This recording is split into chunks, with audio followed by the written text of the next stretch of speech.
Раньше на этом месте был дом отца моего деда. Именно отсюда в 1937 году сотрудники НКВД забрали моего деда на допрос, и после этого он попал в концлагерь. Что он был сыном кулака, он отсидел 7 лет в лагерях. После этого он в 44-м только попал на войну. Акрам Шайхетдинович не мог отсиживаться в тылу. Рвался на фронт, попал в штрафбат. В бою во время атаки его тяжело ранило. Осколок снаряда залетел в рот, вырвал половину зубов и вылетел через плечо и шею. После ранения и госпиталя деда перевели в регулярные войска. Он воевал в составе 98-й стрелковой дивизии 3-го формирования. Освобождал Эстонию, Латвию, города Эльва, Отепя, Турту, Рига. Форсировал реку Шпрея, участвовал в Шауляйской операции, дошел до Германии. Для моего деда война еще не закончилась с Германией. После этого он воевал с японцами.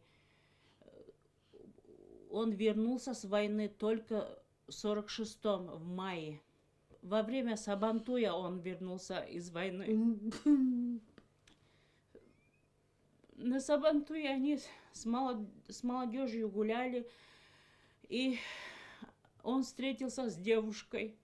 После этого он женился на ней. Всю свою жизнь мой дед посвятил сельскому хозяйству. Сначала работал плотником, потом ухаживал за колхозным табуном. Собственноручно делал кумыс. Раньше за этим мемориалом находилась школа. И каждый год 9 мая всех ветеранов Великой Отечественной войны приглашали на встречу с учениками. И мой дед Шарипов Акрам Шайхетдинович, когда говорил о войне, всегда плакал, вспоминая все тяготы войны, которые ему пришлось пережить. Он был дважды ранен. В одном из боев рядом с ним упал снаряд, и деда завалило землей. И если бы не сослуживцы, которые выкопали его, возможно, он во второй раз не выжил бы. Когда я был маленький, мы с друзьями играли здесь на улице. Вот это крайнее окно всегда было летом открыто, и оттуда доносились звуки работающего телевизора. Мой дед был контужен и всегда смотрел новости очень громко. Война не сломала моего деда. Он был крепким,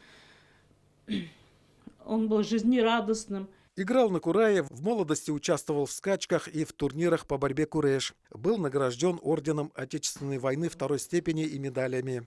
Умер он в 1996 году, а до этого, в 1992 году, пришли документы о реабилитации. Мы всегда помним подвиг наших дедов и каждый год в День Победы участвуем в акции «Бессмертный полк» с фотографией нашего деда и прадеда. Я Закир Шарипов, внук ветерана Великой Отечественной войны Шарипова Акрама Шайхетдиновича. Горжусь, что у меня был такой дед и подарил нам мирное небо над головой.